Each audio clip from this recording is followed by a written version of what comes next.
She spilled coffee on the CEO's suit. But instead of firing her, he said, "You're exactly what I need." Everyone froze when she spilled coffee on him. But instead of firing her, he said something that made her question everything. And her life was never the same. Before we continue, if you enjoy touching and inspiring stories like this one, make sure to subscribe to the channel and leave a like. Now, let's get back to the story. The elevator doors were already closing when Olivia Warren rushed into the lobby, clutching her coffee like it was the only thing keeping her from falling apart. She was late, again, and her mind was a storm of excuses she'd need to mutter to her manager. Her heels clicked against the marble floor, each sound like a countdown to disaster. The Langford Tower was the kind of place that swallowed people whole if they didn't belong. Glass walls, cold air conditioning, and a silence so sharp you could hear your own doubts echoing inside your head. Olivia had been here for 3 months. And still, the building intimidated her. But nothing compared to the man who owned it, Derek Langford. The name alone carried weight. People in the company didn't just respect him, they feared him. Rumor had it he'd fired someone for showing up 5 minutes late to a client meeting. No one knew if that was true. But no one dared to test it. Olivia certainly wasn't planning to, except she did. She turned the corner toward the executive wing, eyes fixed on the elevator panel, trying to will the numbers to slow down. And that's when it happened. A sudden collision. Her paper cup burst in her hand, hot coffee spilling across a chest covered in the richest navy blue fabric she had ever seen. Her eyes followed the splash upward, a tie now stained, a crisp white shirt darkening, and finally a face that made her blood run cold. Derek Langford. For a second, neither of them moved. She froze, the smell of coffee hanging between them, her breath caught in her throat. He glanced down at his suit, then back up at her. His gaze was steady, unreadable, but heavy enough to make her want to disappear. I'm so sorry." Her voice came out high-pitched, shaky. "I didn't see you. I was just... I'll pay for the cleaning. She stopped. His eyes had locked on hers in a way that felt different, not angry. Not amused, more like curious. Olivia Warren, her heart skipped. How did he know her name? Yes, sir?" His lips curved slightly, just enough to soften the sharpness of his jawline. "You're exactly what I need." She blinked, once, twice. I don't understand." But he was already stepping past her, adjusting his tie as though she hadn't just ruined his morning. He didn't look back, but his words lingered in the space between them like smoke. "Exactly what I need." The rest of the morning was torture. Olivia sat at her desk in the marketing department, trying to drown herself in spreadsheets, but every time she glanced toward the executive offices, her mind replayed that moment. He hadn't been angry, he hadn't even looked inconvenienced, and she didn't buy for a second that he'd meant it literally. People in the office whispered as soon as they saw her.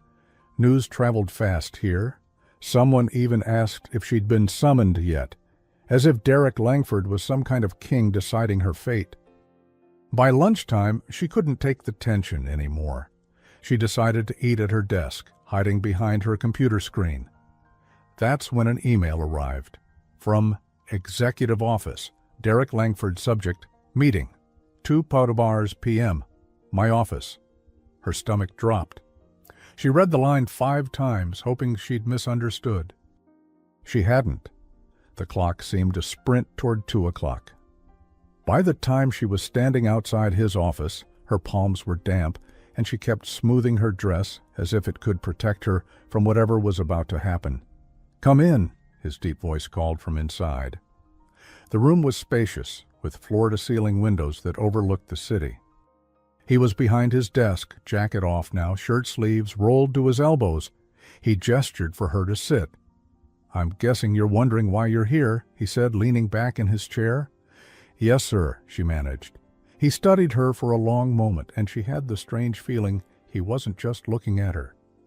He was looking through her. "I've been looking for someone," he said finally. "Not for the role you think. Something more personal." She frowned, unsure if this was a joke. "I'm sorry, I need someone I can trust," he interrupted. "Someone who can handle details, be discreet, and understand people. You're observant." "Aren't you, Olivia?" Her brow furrowed. "I think so? That's why I want you to work with me directly." Her mouth fell open. "Wait. What? I'm not, I work in marketing. I'm aware," he said, his voice calm but decisive. "But I think you're capable of more. I want you to be my personal liaison. It'll mean long hours, a lot of discretion, and you'll see a side of me most people don't." She sat there, completely thrown. She didn't understand Why me?" she finally asked. He leaned forward, resting his arms on the desk. His voice was quieter now, but the words carried an odd weight. "Because you remind me of someone I once knew." Something in his tone made the air feel heavier. But before she could ask, he glanced at the clock. "You don't have to decide now," he said. "But if you accept, your life's going to change. A lot." She stood slowly, her legs almost trembling. I'll think about it." He gave a single nod. "Good. And Olivia," she looked back, "don't spill any more coffee on me." For the first time, she saw the corner of his mouth twitch into something almost like a smile. That night, Olivia lay in bed, staring at the ceiling. She should have felt flattered, a CEO offering her a role that people would kill for. But instead, she felt unsettled. Who was the person she reminded him of? And why did his voice sound almost haunted when he said it? As sleep finally began to pull her under, she couldn't shake the feeling that she was stepping toward something much bigger and much more dangerous than a career change. She just didn't know yet if it would break her or save her. The next morning, Olivia received another email from Derek's office. This one had no subject line, no greeting, just 4 words. "We need to talk." Olivia stared at it as if it might explain itself if she looked long enough. Her stomach tightened. Yesterday's encounter was still buzzing in her mind, and now this? She glanced at the clock, at barely 9 a.m. By 9:15, she was stepping off the elevator onto the executive floor. The air up here always felt different, cooler, quieter, heavier somehow. Derek's assistant, a tall woman with sleek hair and sharp eyes, glanced up from her desk, pressed the intercom, and said simply, "She's here?" "Send her in," Derek's voice replied, smooth but unreadable. Olivia pushed the door open. Derek was by the window, jacket on today, the city's skyline a glittering backdrop behind him. He turned when she entered, and his blue eyes locked onto hers with that same unwavering focus as yesterday. "You came," he said, as though there had been a chance she wouldn't. "You asked," she replied, managing to keep her voice steady despite the pounding in her chest. He nodded toward the chair across from his desk. "Sit." She did, folding her hands in her lap. "I meant what I said yesterday," he began, his voice even. "I want you to work with me directly, but before you answer, I want you to understand why." She tilted her head slightly, waiting. "There's a community program my company funds, after-school art and mentorship for teenagers. Today there's a board review. The board prefers numbers. I prefer proof that we're changing lives. I think you can help me make that case." Her brows drew together. "Me? Why?" "Because you notice things," he said simply. "I've seen it." Olivia hesitated. She wasn't sure she liked the idea of being seen without knowing how much he'd actually been watching, but she found herself nodding. "All right." A flicker of relief passed across his face, so quick she might have imagined it. "Good. We leave in 10 minutes?" The car ride was quiet at first, the hum of the city filling the silence between them. Olivia watched the blur of glass towers give way to smaller buildings. "Do you have family here?" Derek asked suddenly. "My mom," she said. "She raised me alone." "And your father?" She kept her eyes on the passing streets. Never met him. She doesn't talk about him. He nodded slightly, as though the answer fit into a puzzle only he could see. You still draw? He asked after a pause. I saw sketches in your portfolio when you interviewed. She blinked. You saw my portfolio? I asked to see it. His tone wasn't boastful, just matter of fact. You draw the air around things. Most people skip that. Olivia gave a small laugh. No one's ever said that to me before. Then they're not paying attention, he replied, his gaze returning to the road. The community center was a burst of warmth after the sleek chill of Langford Tower. The hallways were covered in murals and photos. Strings of paper cranes hung from doorways. A teenage girl sat at a table sketching with her head bent low. She glanced up as they passed, wary, measuring, before going back to her work. That's Maya, Derek murmured, one of the regulars here. In the next room, they were met by Elena Ruiz, the program director. She was a whirlwind of energy in a sunflower yellow dress. You're late, she told Derek, but her smile forgave him instantly. Then she turned to Olivia. So you're the secret weapon. Olivia raised her hands. I'm just here to help. That's what all the best weapons say. Elena winked. The board meeting started in a small conference room. 4 members, 3 men, 1 woman, sat across from Elena, who presented passionately about the kids. She told stories about confidence built through art, friendships formed through shared creativity. The board listened, but their questions kept circling back to numbers, statistics, measurable ROI. Olivia's attention drifted to the doorway, where Maya lingered, clutching her sketch pad like a shield. Can I say something? Olivia heard herself ask, before she could think better of it. All eyes turned to her. She nodded toward Maya. Can I see your drawing? Maya hesitated, then stepped forward and handed it over. It was a street scene. The bakery on the corner, the barber shop, the wide sky full of pigeons. In the corner, a small figure of a girl, without a face. It's beautiful, Olivia said gently. Why no face? Maya's voice was almost a whisper. Faces are hard. Faces are scary, Elena murmured. Olivia crouched, so she was eye level. How about this? Don't think about making it perfect. Just draw how you feel today. After a moment's pause, Maya added simple eyebrows, tilted upward, a small mouth, set and determined. The simplest shapes, but the emotion in them was unmistakable. Olivia stood and faced the board. That's the kind of outcome you can't put in a spreadsheet. She drew herself with a face. Silence stretched for a beat. Then the woman on the board spoke. I'd like to approve additional funding. 2 years? Relief spread across the room. Elena looked as though she might cry. Derek's gaze stayed on Olivia. Unreadable, but intent. After the meeting, Derek walked her down a hallway lined with framed photos. Under one was a plaque, the Emily Foundation. My sister, he said quietly. She passed when she was young. She loved to paint. Maybe that's why I want places like this to exist. They stopped at a photo of a young woman laughing, paint smudged on her hands. Who's that? Olivia asked. Leah, Derek said after a pause. She volunteered here years ago. She mattered. The name felt strange on Olivia's tongue. Did you know her well? He didn't answer right away. Enough. Back at the garage, a man stepped into their path. Mid-50s, sharp suit, sharper smile. Langford, he said smoothly. Still bleeding money into paint classes? Victor, Derek replied flatly. Victor's eyes flicked to Olivia, cataloging her. And who is this? Someone who actually works, Derek said. Unlike you. Victor's smile thinned. Careful. The board prefers results to sentiment. Your father understood that. Derek's jaw tightened. We're done here. Upstairs, Derek motioned Olivia into his office. Before you decide about the job, I want you to see something.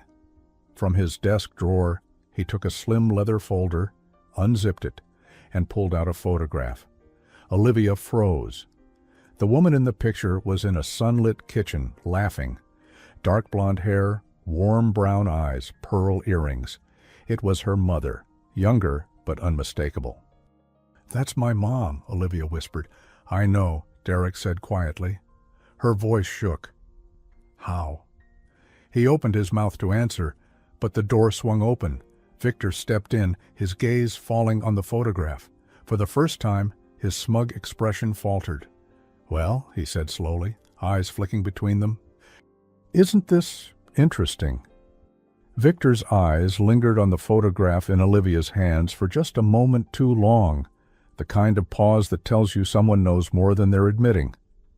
"I'm interrupting something?" he asked, though his tone made it clear he already knew the answer. "You're leaving," Derek said flatly, stepping between them with the kind of calm that carried weight. Victor's gaze slid to Olivia. "And you are, She opened her mouth, but Derek cut in. "She's not your concern." Victor smiled thinly. "Everything connected to this company is my concern, Langford." "Including personal entanglements." Derek's jaw tightened. "This is your last warning, Victor." For a beat, no one moved. Then Victor straightened his tie, his eyes flicking between the two of them one more time before he stepped out, the door clicking shut behind him. The silence left behind was heavier than before. Olivia set the photo gently on Derek's desk. "What was that?"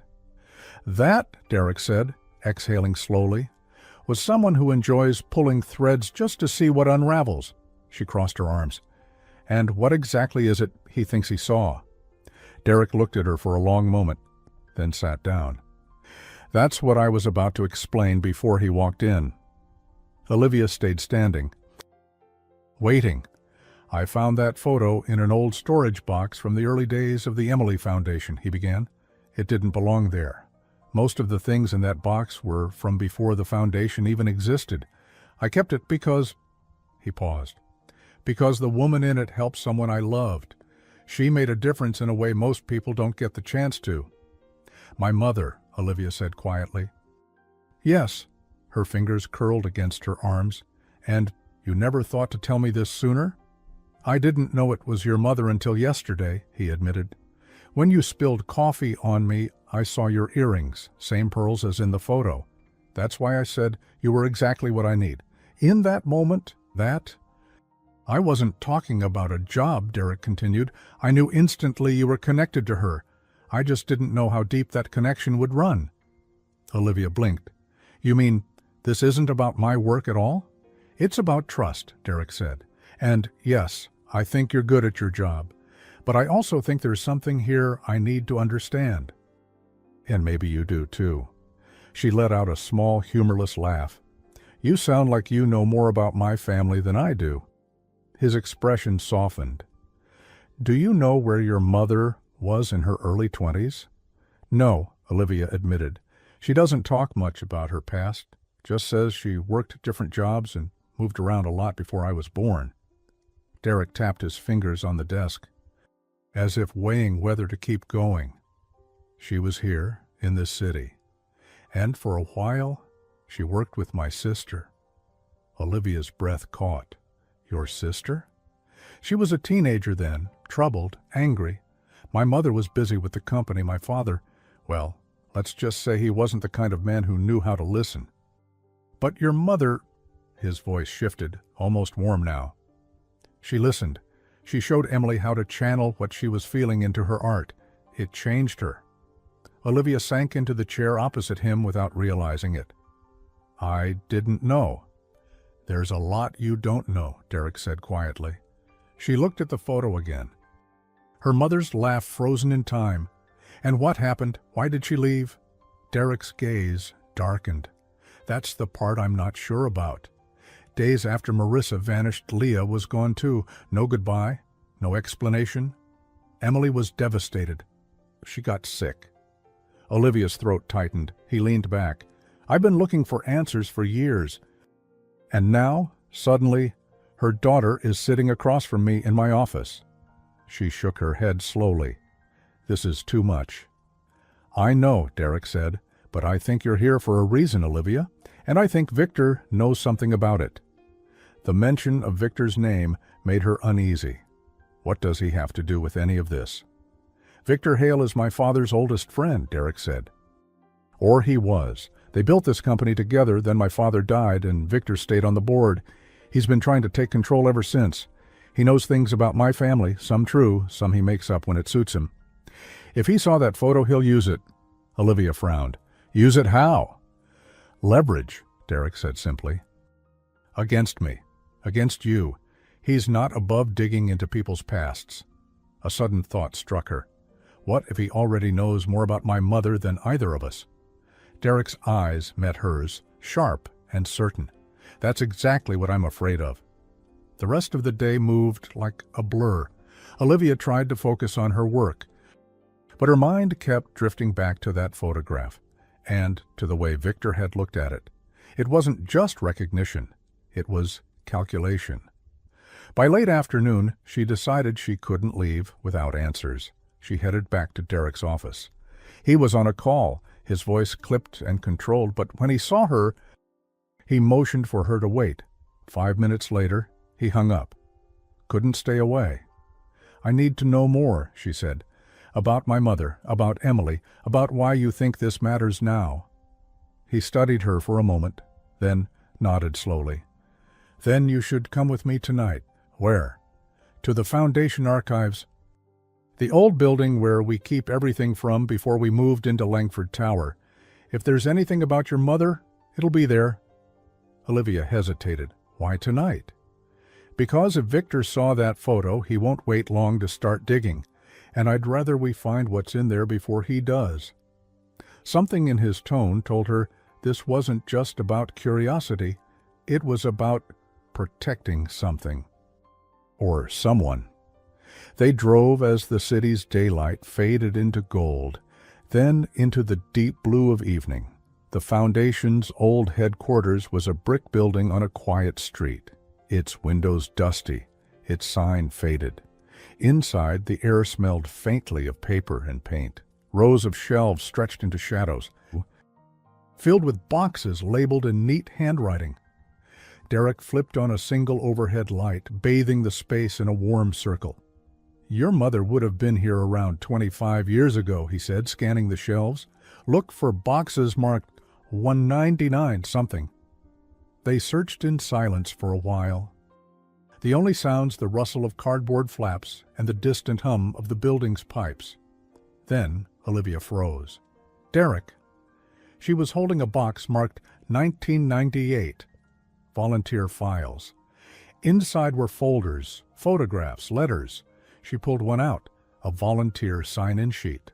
Halfway down the list, in neat, looping handwriting, Leah Warren. Her heart kicked hard. She was here. Derek stepped closer, reading over her shoulder. This confirms it. He reached for another folder. Inside was a Polaroid of her mother with a teenage girl, Emily, she guessed, both of them grinning, holding up paint-covered hands. Olivia's chest ached, but before she could say anything, the sound of footsteps echoed from the hallway outside. Derek's head snapped up. We locked the front door. The steps grew closer, deliberate. Olivia's pulse raced. Victor, she whispered. Derek didn't answer. The door to the archive room creaked open, and a shadow fell across the floor. The shadow stretched long across the dusty floor, and Olivia's pulse thudded in her ears. Derek moved instinctively, stepping in front of her without a word. The figure in the doorway stopped, half hidden in the dim light of the corridor. Then a voice. You really should check the locks. Langford. Victor Hale. He stepped inside like he owned the place, his polished shoes silent on the old wood floor. His gaze swept the shelves, the stacks of boxes, then landed on Olivia. I thought I might find you here. What do you want? Derek's voice was flat, cold.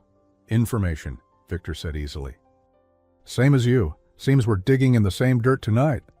Olivia felt her shoulders tense. This is private property. Victor's smile didn't reach his eyes. So is Langford Tower, but you don't seem to mind inviting outsiders in there? Derek's jaw tightened. Leave! Victor ignored him, stepping closer to a stack of boxes. You know what I find fascinating? How history has a way of repeating itself. People disappear. People reappear. Secrets stay buried until they don't. Olivia's grip on the box in her hands tightened. You know something about my mother. Victor looked at her for a long moment, as if weighing whether she was worth the truth. Leah Warren, yes, I knew her. Quite well, in fact. She was involved in matters she didn't fully understand. And when things got complicated, she left. Complicated how? Derek demanded. Victor glanced at him with the faintest smirk. Ask your father. Derek's voice sharpened. My father's dead. Then maybe you should be asking yourself why she vanished right when your family needed her most. The air seemed to thicken. Olivia felt heat rising in her cheeks. You're playing games. Victor tilted his head. And you're in over your head, Miss Warren. Trust me. Being close to Derek never ends well, especially for people who remind him of the past. Derek took a step toward him. I'm not going to warn you again. Victor's smirk widened. But he stepped back toward the door. Be careful what you dig up. You might not like what you find. With that, he disappeared into the hallway, the sound of his footsteps fading until the old building was silent again. For a long moment, neither of them moved. Olivia set the box down slowly. What was that? That, Derek said. Was Victor making sure we know he's watching? She folded her arms. But he does know something. About my mother. About why she left. Yes, Derek said grimly. And he'll use it if it benefits him. Olivia looked back at the sign-in sheet in the box. Her mother's name seemed to glow on the page. Then we find out first. They worked in tense silence, pulling out folders, photos, letters. Most were ordinary volunteer records, but every so often a piece would stand out, a note signed L.W., a program flyer with her mother's handwriting on the margin, a candid snapshot of Leah painting a mural with Emily.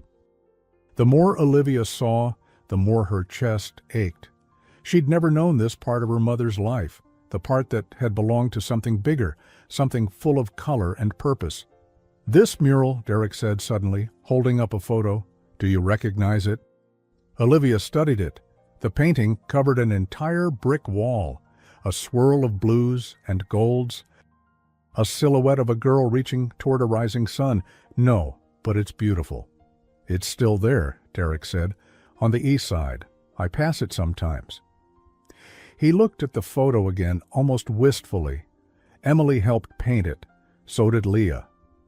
Something in his voice made Olivia glance at him. You miss her, she said softly.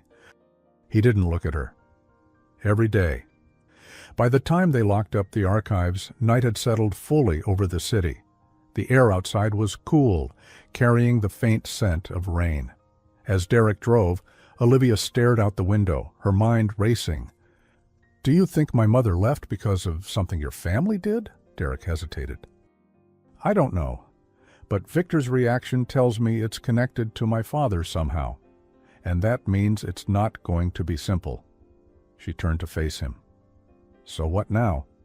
Now, he said, we start asking the people who were there. The next morning, Olivia walked into the office to find a small envelope on her desk. No name, no return address. She opened it. Inside was a single photograph. Her heart stopped. It was her mother, younger, standing in front of the mural Derek had shown her. Beside her was a man Olivia didn't recognize, tall, broad-shouldered, with the same sharp jawline as Derek. The caption, scrawled in messy ink on the back, read, Summer 98, L and J. L. Leah. J. She felt the blood drain from her face. Before she could think, she grabbed the photo and went straight to Derek's office. He looked up from his laptop when she entered, but the moment he saw her expression, he closed it. What is it? She handed him the photo. Do you know who this is? He turned it over, and his eyes darkened. Yes. Who? He hesitated. My father. The air between them seemed to hum. Olivia's voice came out barely above a whisper. Why was my mother with your father? Derek's gaze was steady, but there was something raw behind it. That's the question Victor wants you to ask. Her pulse quickened. And do you know the answer? I know my father wasn't a faithful man, Derek said quietly. And I know Leah disappeared not long after this photo was taken. Olivia's mind was spinning. Are you saying... I'm saying we don't know the truth yet, he cut in, his tone sharper now. And until we do, you need to be careful. If Victor gets hold of this, he'll make sure whatever story comes out does the most damage possible. She looked at the photo again, her hands trembling slightly.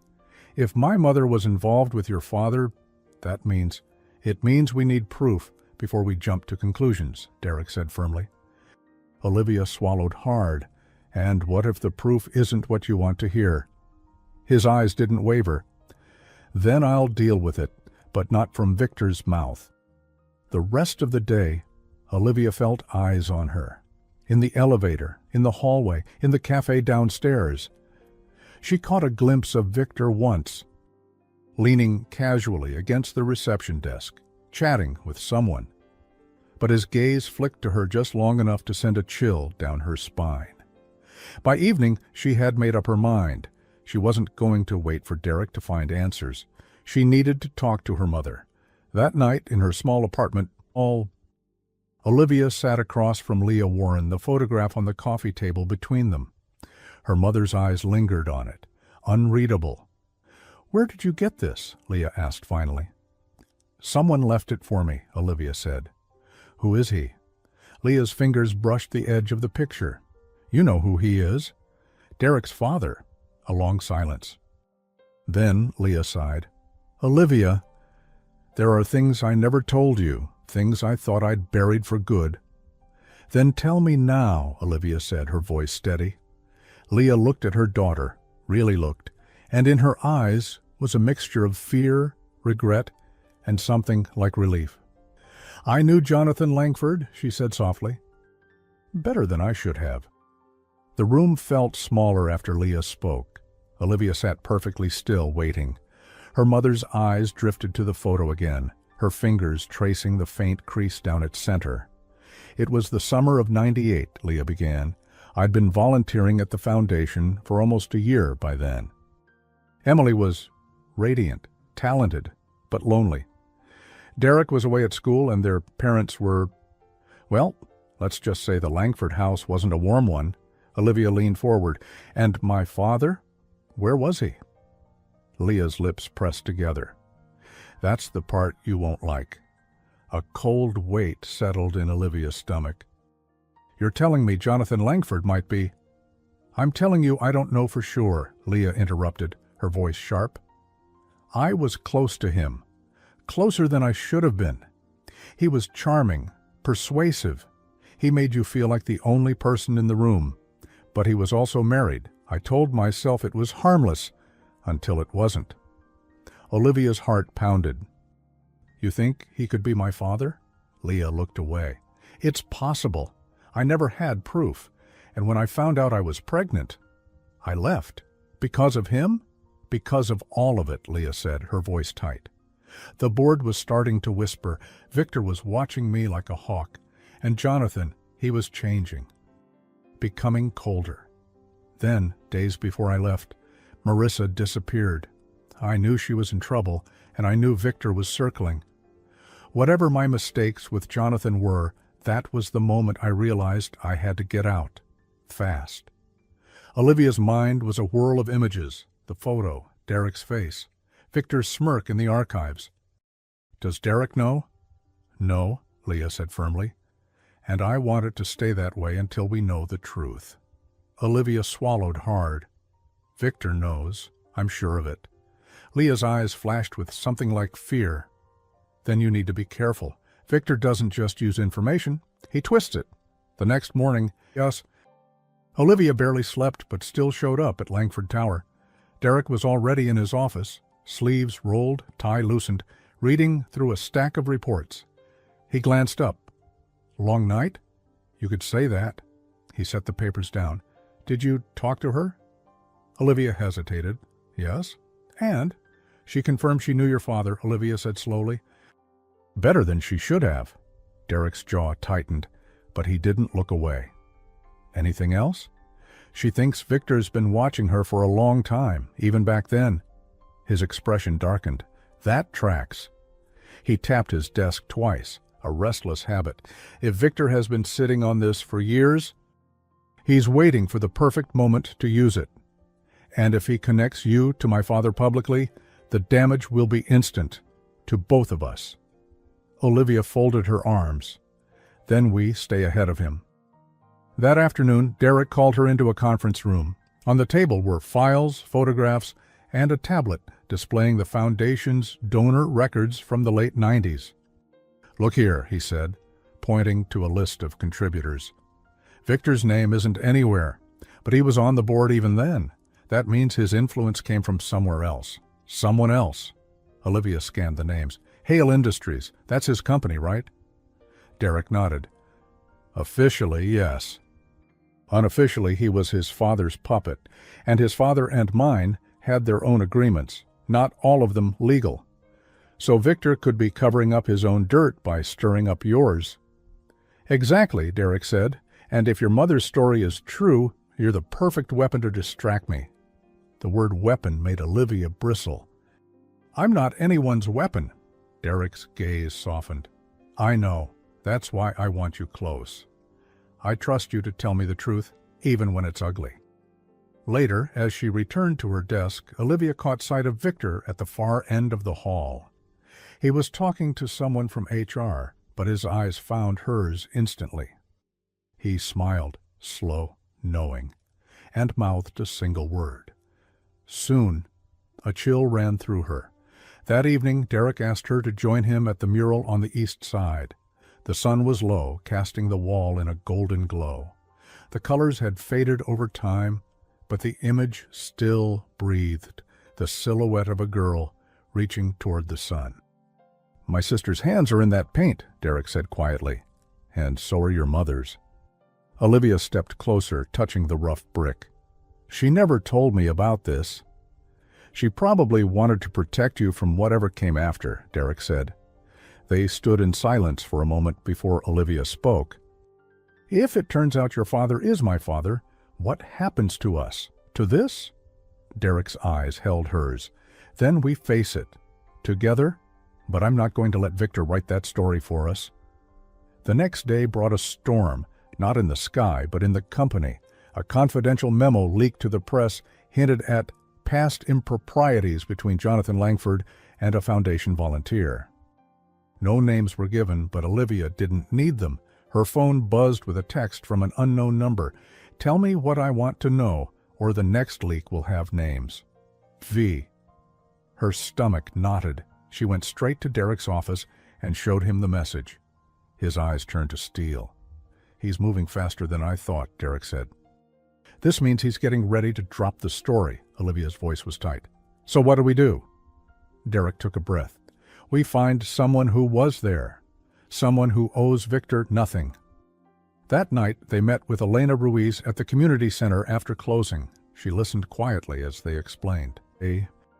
Her brow furrowed deeper with every sentence. "I remember that summer," Elena said finally. "I remember Leah, and I remember Jonathan." "Did you ever see anything between them?" Olivia asked. Elena's lips pressed together. "I saw them talking, laughing, more than most. But the night Leah left, that was different.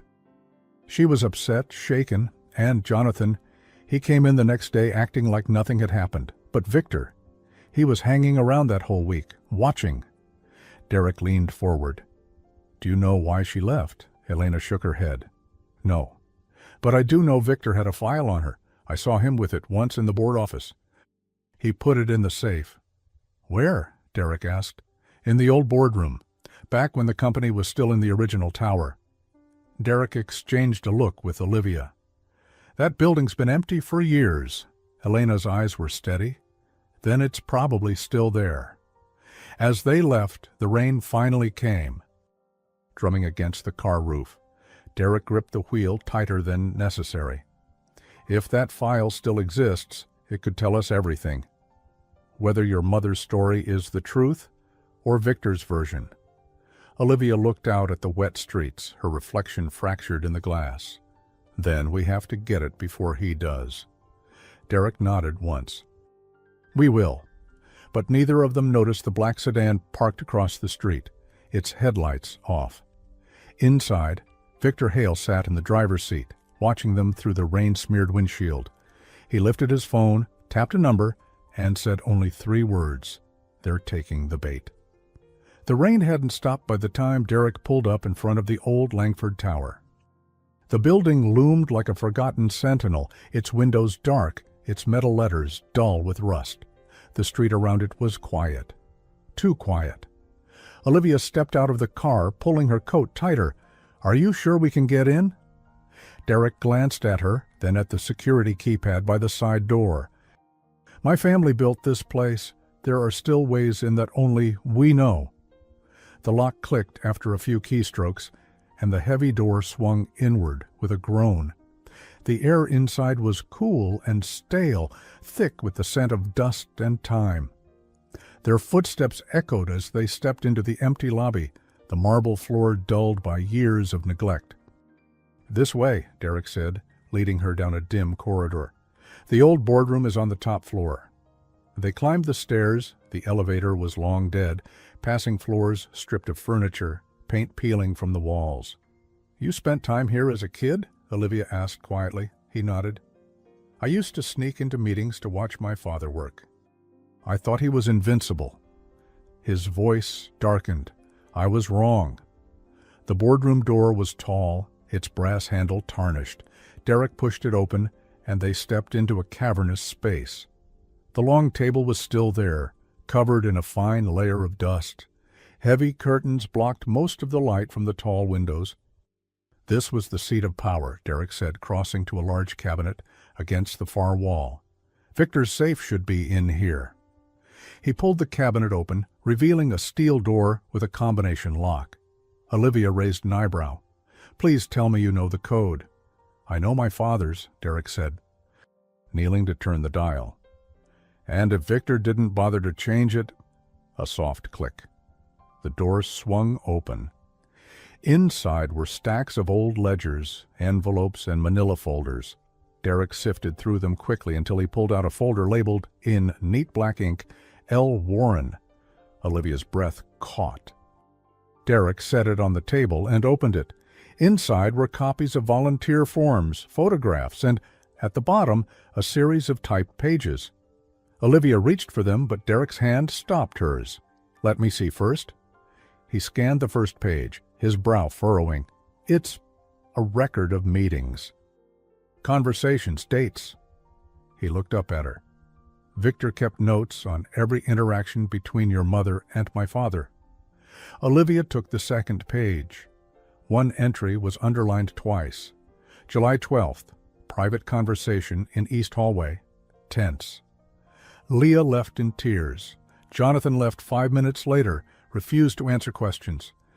Her stomach twisted. What happened that night? Derek shook his head. I don't know, but this is exactly the kind of thing Victor would use against us, without context. Before they could dig further, a faint sound reached them. Footsteps. Olivia froze.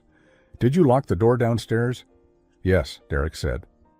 Already moving toward the boardroom entrance, he peered into the hallway, then turned back, his voice low. Someone's here. The footsteps grew louder, deliberate. Derek motioned for Olivia to stay behind him, then stepped into the hall. A figure emerged from the shadows. Not Victor. A woman. Tall. Sharp features. Dark hair pulled into a tight knot. She wore black gloves and a raincoat, her expression unreadable. Mr. Langford, she said smoothly, you shouldn't be here. Neither should you, Derek replied. Her gaze flicked to Olivia, then to the open folder on the table.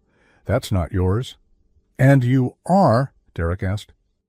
A problem solver, she said. Victor sent me to collect something. I suggest you hand it over before this gets complicated. Olivia's fingers tightened on the folder.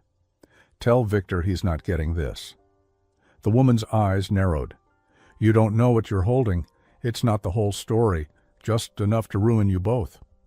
Derek stepped closer. Then maybe you should tell us the rest. She tilted her head. Not my job. My job is to make sure you don't walk out of here with it. Her hand slipped into her coat pocket. Olivia's breath caught, but instead of a weapon, she pulled out a small flash drive and set it on the table. This is everything Victor didn't put in that file. Take it or leave it. Derek's eyes narrowed. Why? Because I don't like Victor, she said simply, and because sometimes the truth deserves a fighting chance. Before either of them could respond, she turned and walked out, her footsteps fading until the building was silent again. Olivia stared at the flash drive. Do we trust her? Derek gave a short, humorless laugh. No, but we'll check it anyway. They slipped the drive into Derek's pocket and gathered the folder. As they left the old tower, the rain had eased, but the clouds still hung heavy. Back at Langford Tower, Derek plugged the flash drive into his laptop. A single folder appeared on the screen, containing scanned letters, meeting notes, and one audio file dated July 12, 1998. Olivia's heart raced. The night from Victor's notes. Derek clicked it, a faint hiss of static, then voices. Jonathan Langford's, low and urgent. Leah, you have to trust me. This can't get out, not now.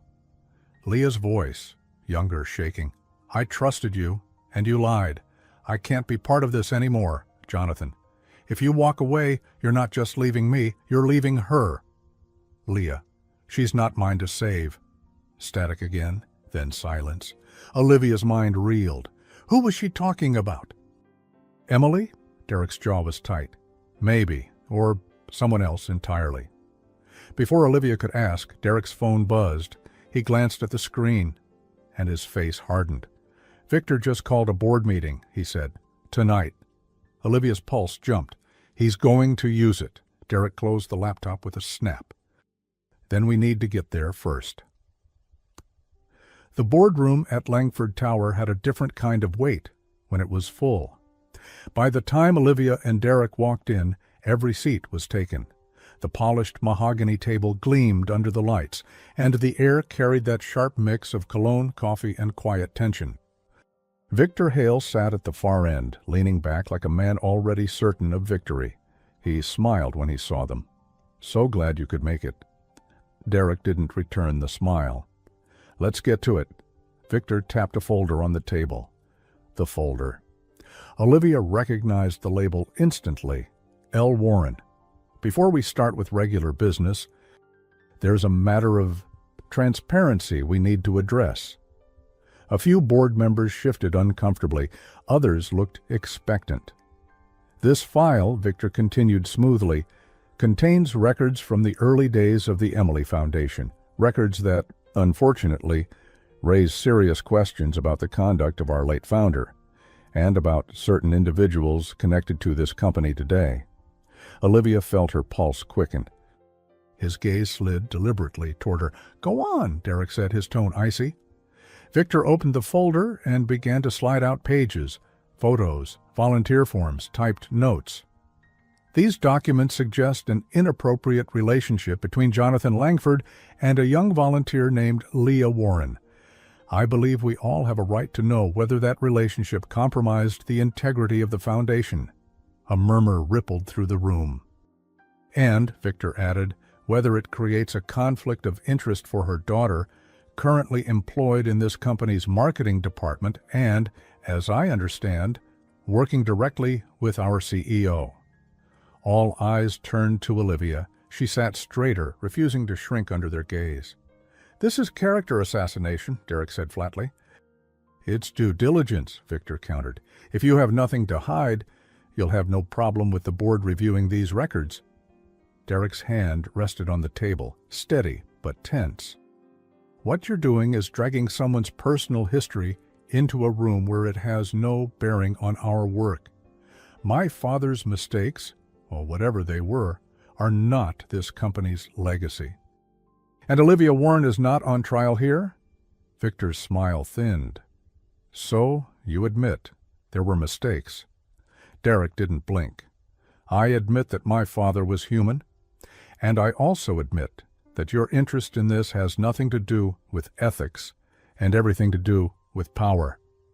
The room was silent save for the faint hum of the air conditioning. Olivia took a breath and spoke. "If you're going to tell a story about my mother, you should tell the whole thing, not just the parts that make your case look good." Victor arched an eyebrow. "And you think you have the rest?" She glanced at Derek. His eyes told her, "Don't do it yet." But her gut told her the longer they waited, the more control Victor would have over the narrative. "Yes," she said, "I do." She reached into her bag and set the small flash drive on the table. "This contains additional records from that same period, records that show there's more to the story than what's in your file." Victor's expression didn't change, but Olivia saw the flicker of calculation in his eyes. "By all means, enlighten us." Derek stood. "We'll review it together, in private, and then decide what the board needs to hear." "That sounds like hiding," Victor said. "That sounds like protecting the truth until it can be verified," Derek shot back. A woman on the board, Mrs. Cole, raised a hand. "Gentlemen, enough. We don't need a public brawl. I suggest a short recess. Mr. Langford, Mr. Hale, Miss Warren, you have 30 minutes to review whatever this is and report back." The gavel came down. Chairs scraped. The room emptied quickly, leaving only the three of them. Derek plugged the flash drive into the boardroom laptop. The folder appeared, the audio file sitting there like a loaded weapon. Victor leaned against the wall, arms crossed. "Well?" "Play it." Derek clicked. Static. Then Jonathan Langford's voice. "Leah, you have to trust me. This can't get out. Not now." Leah's voice. "I trusted you, and you lied. I can't be part of this anymore." Jonathan. "If you walk away, you're not just leaving me, you're leaving her." Leah. "She's not mine to save." The file ended in silence. Victor smiled faintly. "Well, that's interesting." Derek's eyes narrowed. "You have no idea what they were talking about." "I have enough," Victor said. "Enough to imply whatever I want. And unless you can prove otherwise, the implication will stick." Olivia stood. "You really don't care about the truth, do you?" "I care about control," Victor said plainly. "And right now, I'm the one holding the cards." The board members filed back in. Mrs. Cole gestured for them to speak. Victor didn't hesitate. "We've reviewed the additional material. While it doesn't explicitly confirm wrongdoing, it certainly raises further questions. I propose an internal investigation into the matter, during which Miss Warren should be placed on leave to avoid conflicts of interest." Olivia's chest tightened. "No," Derek said immediately. "If you want an investigation, fine. But Olivia stays. She's done nothing wrong." Mrs. Cole looked between them. "This is highly irregular." Victor's tone was silky. "Irregular or necessary?" the board murmured among themselves. Finally, Mrs. Cole spoke. "We'll vote. Majority rules." Hands began to raise. Olivia counted, 4 in favor of her leave, 4 against. All eyes turned to Mrs. Cole, the tiebreaker. She hesitated, then said, "Olivia stays for now." But the investigation proceeds. Victor's smile didn't fade. "Very well." After the meeting, Derek and Olivia walked out together. The hallway felt colder than usual. "You just became the most watched person in this building," Derek said quietly. "I already was," Olivia replied. He glanced at her. "That audio, the her your mother mentioned, I don't think it was Emily." "Then who?" Olivia asked. Derek shook his head. "That's what we have to find out, because whoever it was, she might be the key to all of this." They stepped into the elevator, the doors closing on the boardroom's distant murmur. Neither of them noticed the small black device stuck beneath the conference table, its tiny red light blinking. In a dark office across the city, a live audio feed played softly. Victor's voice came through the speakers. "Keep recording. They're closer than they think."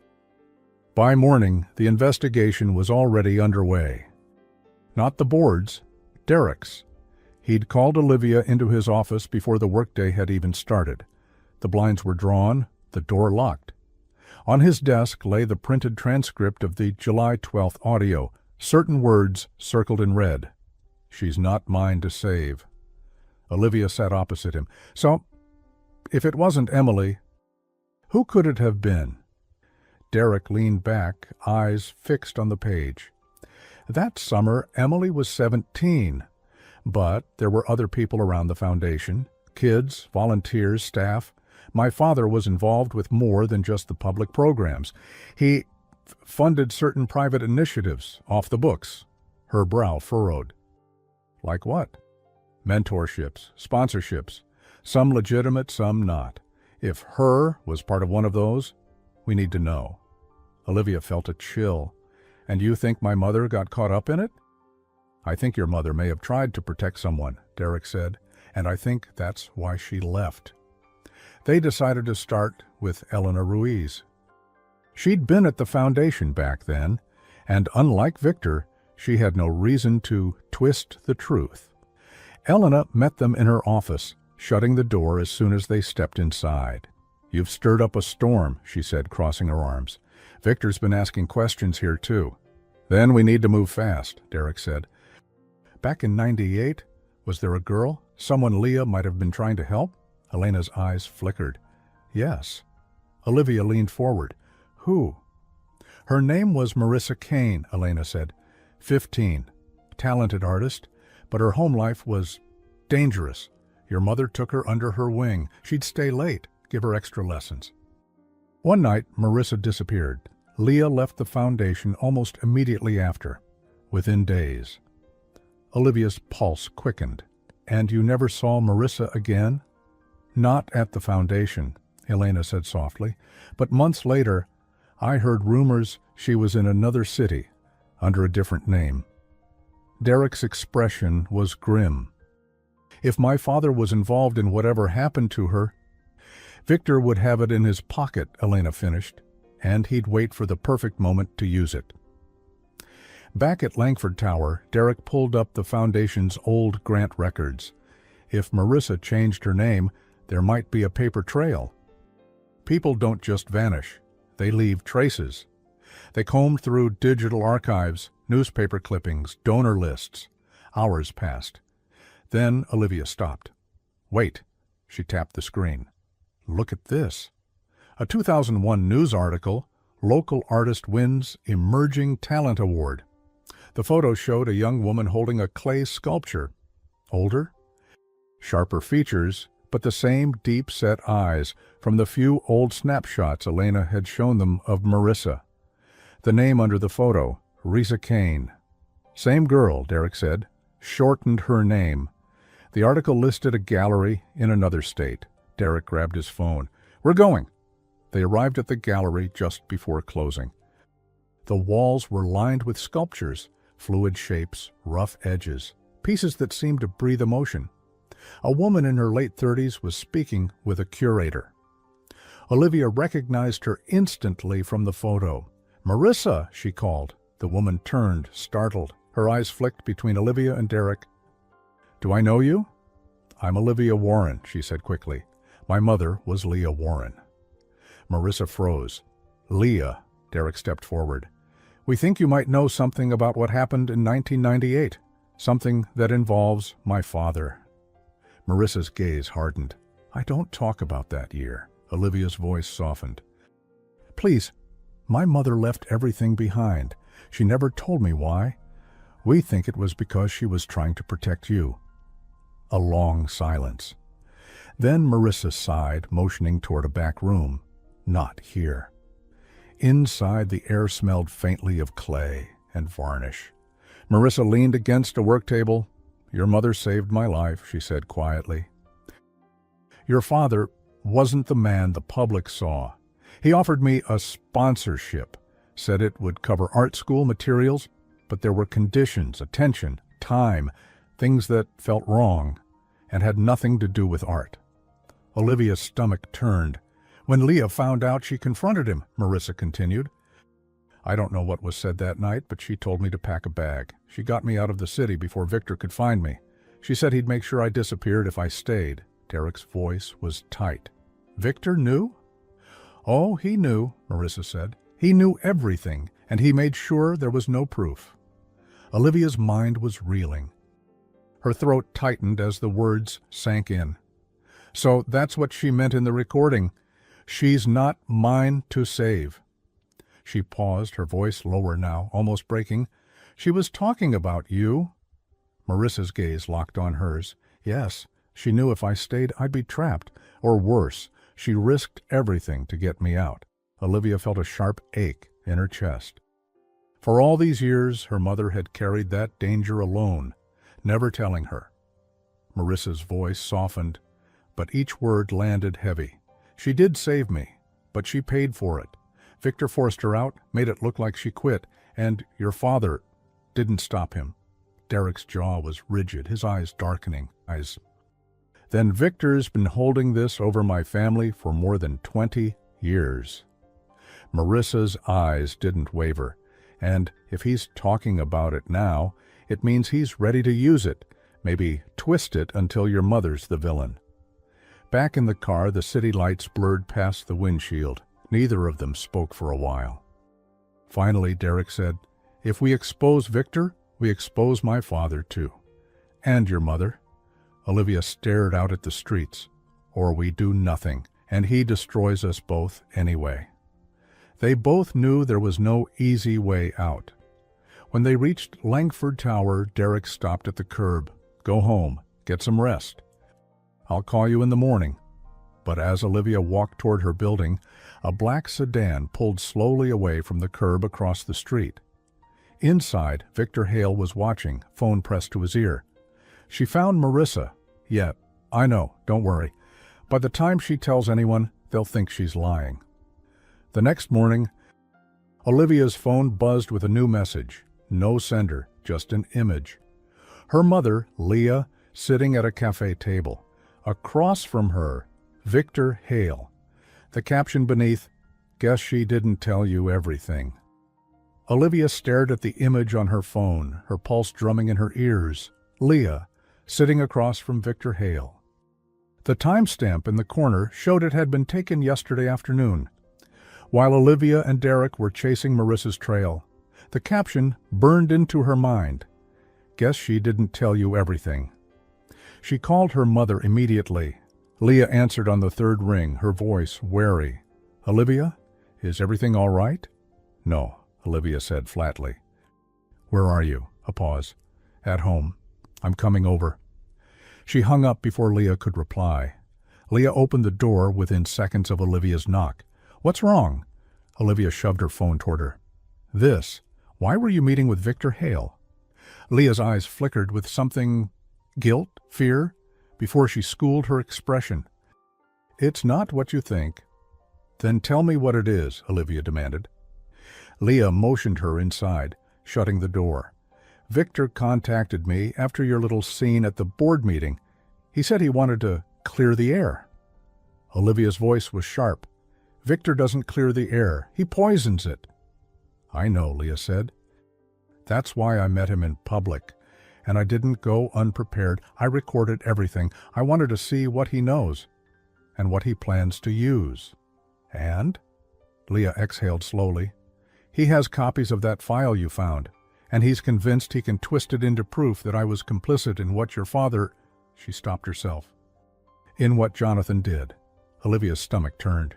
"You mean what he was accused of trying to do to Marissa?" Leah nodded. "Victor doesn't care about the truth. He told me he'll bury me, and you, if Derek doesn't step aside, as CEO. Olivia sank into the couch. "Why didn't you tell me this yesterday?" "Because I didn't want you involved in the negotiation." "This isn't a negotiation," Olivia said. "It's blackmail." Leah's eyes softened. "You're right, and the only way to beat him is to show the board the truth before he does." Back at Langford Tower, Olivia found Derek in his office, leaning over a whiteboard filled with dates, names, and arrows connecting them. "We've got a problem," she said. Closing the door behind her, he looked up. "Victor?" He met with my mother yesterday, threatened her and me, unless you resign. Derek's jaw clenched. Then he's getting desperate. Olivia crossed her arms. What if we don't wait for him to make his move? What if we take this to the board ourselves? Not yet, Derek said. If we go now, it's your word against his, and he'll frame it as a personal vendetta. We need undeniable proof. They spent the next 2 hours combing through the flash drive again, searching for anything that could expose Victor's involvement in covering up Marissa's disappearance. Most of it was circumstantial until Olivia noticed a small, encrypted folder buried deep in the drive. "Can you open it?" she asked. Derek's fingers flew across the keyboard. If Victor thought he deleted this, he didn't try very hard. A progress bar crawled across the screen. When it hit 100%, a single PDF appeared. Board correspondence. Confidential. Olivia scrolled through page after page of scanned letters, some signed by Victor himself. One in particular made her stop. August 2nd, 1998. Mr. Hale, per your instruction, the matter regarding MK has been resolved. Records will reflect voluntary withdrawal. No further inquiry will be made. R. Matthews MK, Derek said slowly. Marissa Kane. And resolved means silenced, Olivia added.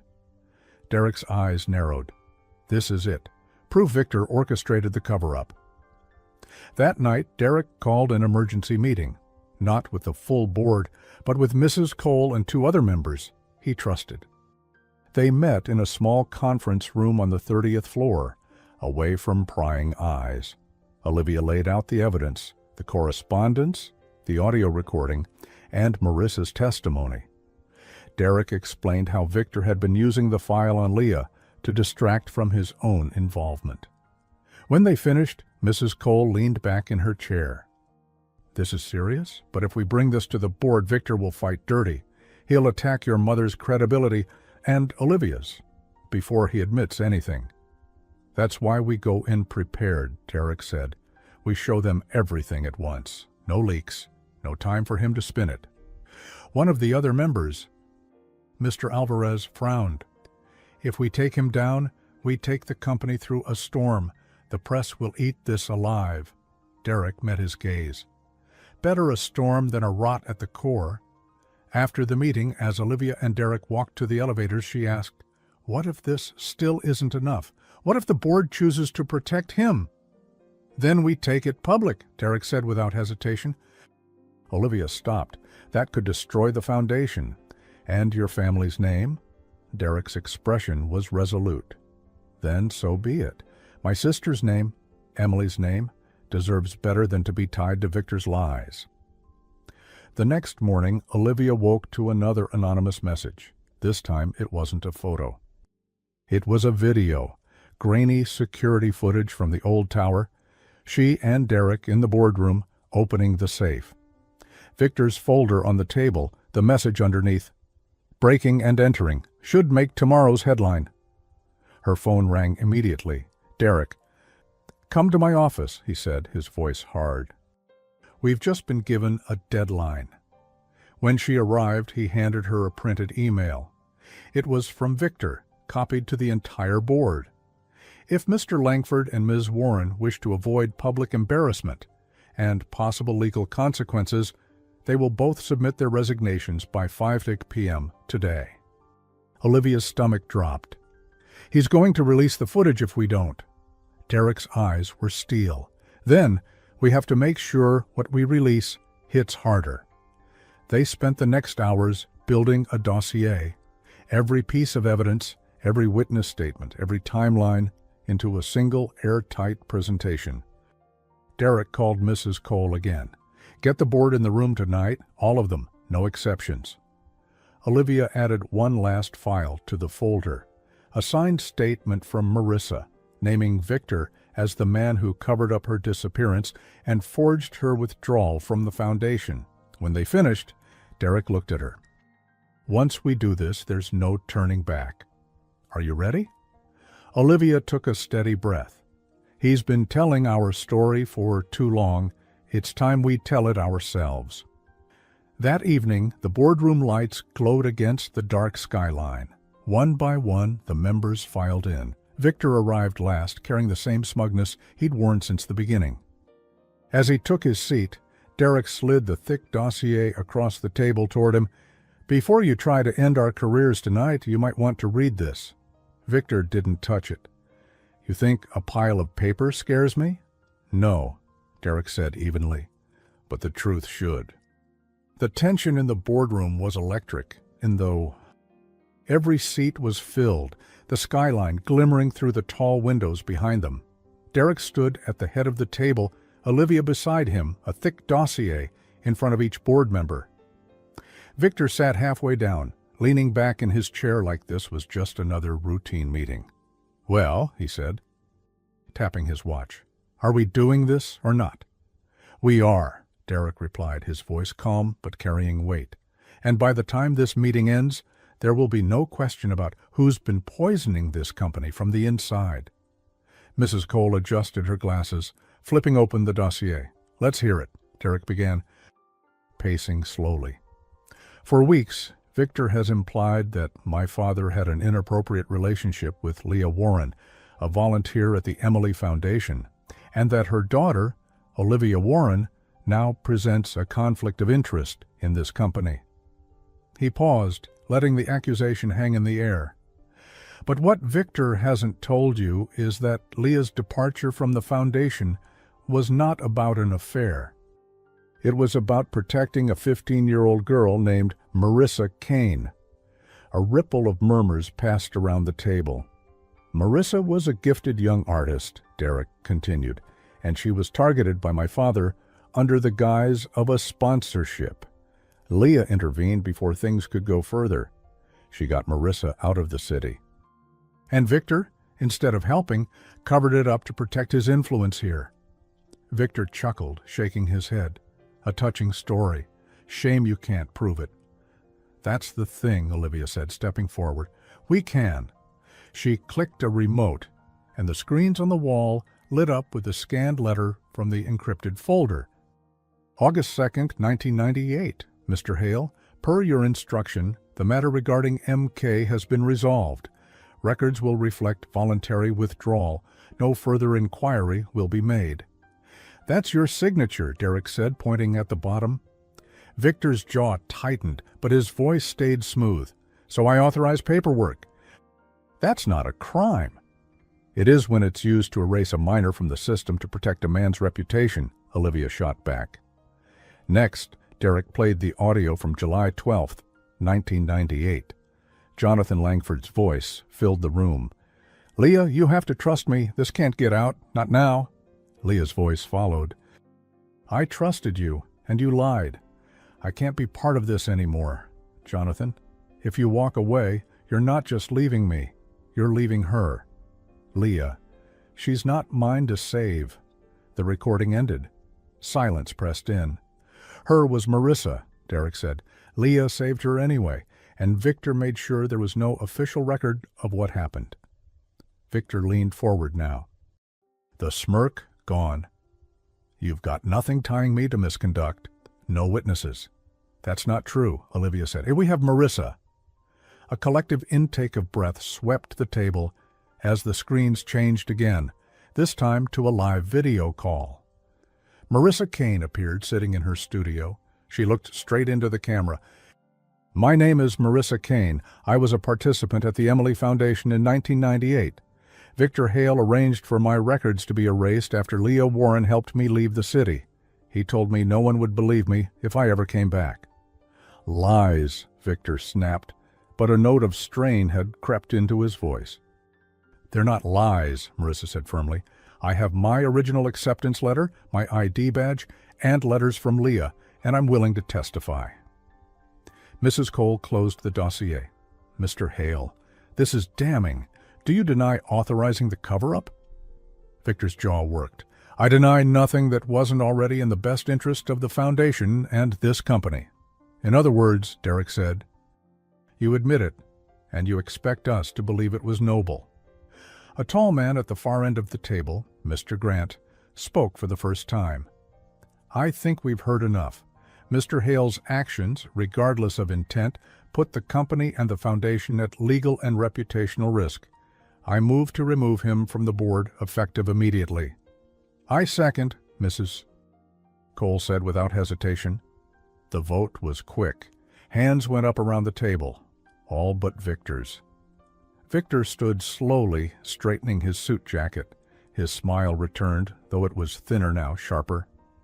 "You think you've won, Langford, but every dynasty rots from within. I just have to wait." Derek met his gaze evenly. "You've been waiting for 20 years.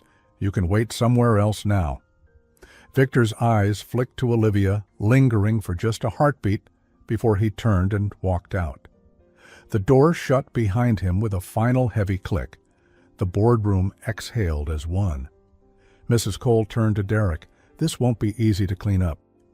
"But you did the right thing," Derek nodded. So did Olivia. Olivia felt the eyes of the board on her. She kept her chin up, even though her heart was still pounding. After the meeting, Derek and Olivia stood alone in the now quiet room. The skyline glittered beyond the glass, but the tension hadn't fully lifted. "It's over," Olivia said softly. "For now," Derek replied. "But Victor doesn't just vanish. He'll try something else." She looked at him. "Then we'll be ready." He gave a small, tired smile. "We will." They walked out together, past the receptionist's desk, down to the street. A cool breeze cut through the evening air.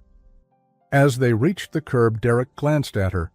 "Thank you, not just for today, for standing your ground from the start." Olivia managed a smile. "You said you needed someone you could trust." "And I was right," he said. But across the street, in the shadow of a darkened doorway, Victor Hale watched them go. His phone buzzed in his hand. He answered without looking away. A voice on the other end asked, "Do we proceed?" Victor's gaze lingered on Olivia for a moment. Then he exhaled, not in triumph, but in defeat. "No, it's over." He ended the call, slipped the phone into his pocket, and walked away alone into the night, swallowed by the city lights. The morning after Victor's removal from the board, Langford Tower felt lighter. The hushed tension that had clung to the hallways was gone, replaced by something almost like relief. People spoke in normal tones again, laughed even. But for Olivia, the weight hadn't fully lifted. The questions about her mother, about Jonathan Langford, still pressed at the back of her mind. Derek found her in the cafe downstairs, nursing a coffee. "You disappeared after the meeting last night," he said. "I needed to think," she admitted. He sat across from her. "About what?" She met his eyes. "About whether your father is my father." Derek didn't look away. "Do you want the truth?" "Yes," she said. Later that afternoon they sat in a private office at a medical lab. 2 envelopes lay on the table, one with Derek's name, one with hers. The DNA test had been rushed. Olivia's hands trembled as she tore hers open. Derek did the same. Her eyes scanned the result once, twice, her breath catching. "Negative," she whispered. Derek exhaled. Not relief exactly, but something close. "So he wasn't your father?" Olivia shook her head. "No, but that means my father is still a question mark." "Then it's your choice whether to keep searching," Derek said gently. That evening, Olivia went to her mother's apartment. Leah opened the door, a flicker of apprehension in her eyes. "He's not my father," Olivia said without preamble. Leah's breath left her in a rush. "I'm glad." Olivia stepped inside. "For a long time I thought knowing who he was would change everything. But it doesn't. I don't need to know who he was, because I know who I am." Leah's expression softened, pride and relief in her eyes. "And that's all that matters." They sat together at the kitchen table, the silence between them no longer heavy, just warm. Olivia reached across, taking her mother's hand. "Thank you for protecting me, even when it cost you everything," Leah smiled faintly. "That's my girl." Back at Langford Tower, Derek was in his office, staring at the mural photograph pinned to his corkboard. the one with Emily and Leah paint on their hands. He didn't turn when Olivia stepped in. "You okay?" she asked. He nodded slowly. "I've been thinking about what you said in the boardroom, about telling the whole story. And I think we should honor both of them, Emily and your mother. Make sure the foundation remembers what they stood for, not what was used against them." Olivia smiled. "A new program?" "A scholarship," he said, "for young artists who need a safe place to grow." She stepped closer. "That's a legacy worth fighting for." Weeks passed. The scandal faded from the news faster than either of them expected. The scholarship was announced with quiet dignity, its first recipients already at work in the foundation studios. Olivia kept her job in marketing and her unofficial role as Derek's sounding board. That evening, Olivia and Derek stood in front of the restored mural on the east side.